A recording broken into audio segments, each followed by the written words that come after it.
I believe that the way our party moves forward is to reconnect ourselves to not only the hopes and fears, but the hopes and dreams, but to acknowledge the fears of so many American families. You know, the most important place in America is a family's kitchen table. And when we talk about jobs, when we talk about opportunity, people hear us, they follow us. We need to remember that when we're not talking about jobs and opportunity, we're not fighting on our firmest ground, including issues like, dignity in retirement, Social Security, prescription drug costs. I learned that I'm the only candidate so far in this race that's actually chaired a national committee, Blake. I chaired the DGA for 3 years, and our message was jobs, Democratic Governors Association, jobs, opportunity now. Okay. So I hear you on the economy, but also immigration was a massive story in this election, and it has been for years.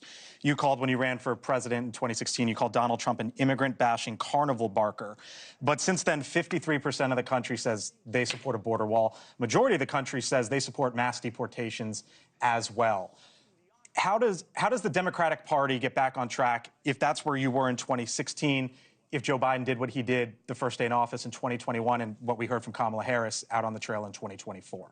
Well, we have to listen to Democrats that are actually winning elections and in the border states and in those places where we actually lost this year. The voters were sending us a message.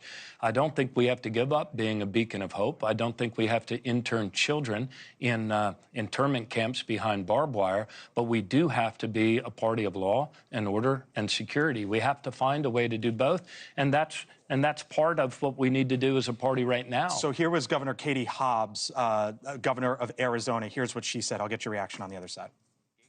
We will not be participating in misguided efforts that harm our communities, and I've been incredibly clear about that.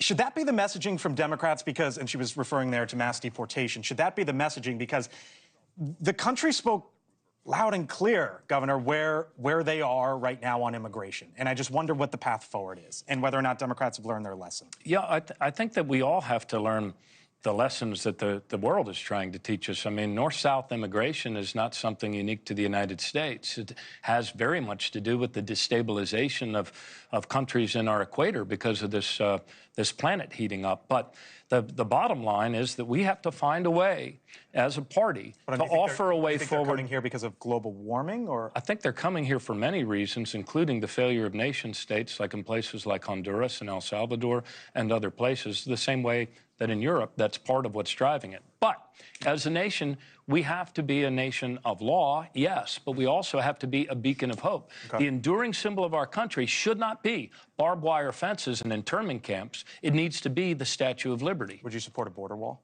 But I support a border wall. I would support things that allow us to be a beacon of hope for the world. I've never particularly thought that the border wall was anything more than a campaign symbol. I think there's other ways that you can secure a border.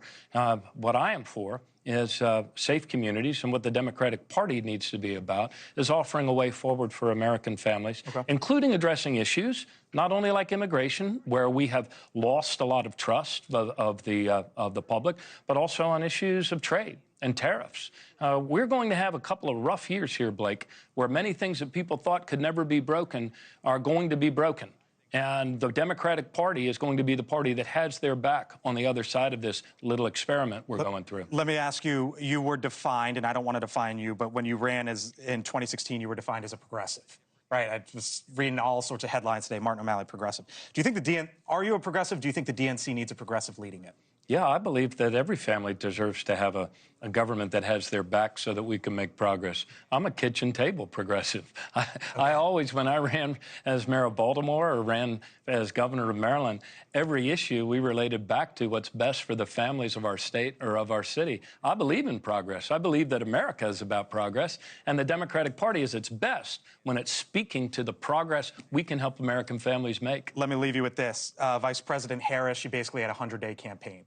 You could make the case she had her chance, she shouldn't run again. You can make the case, well, she only had 100 days. Do you believe she should run again in 2028 if she wants to? Look, what we need to do now is rebuild our party. What we need, I'm not running for DNC chair to fix blame. I'm running to fix the problem.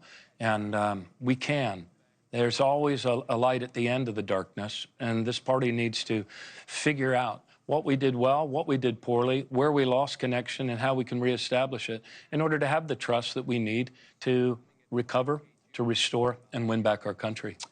Thank you for watching, and make sure you go to joinnn.com to find NewsNation on your television provider. And don't forget to click the red subscribe button below to get more of NewsNation's fact-driven, unbiased coverage.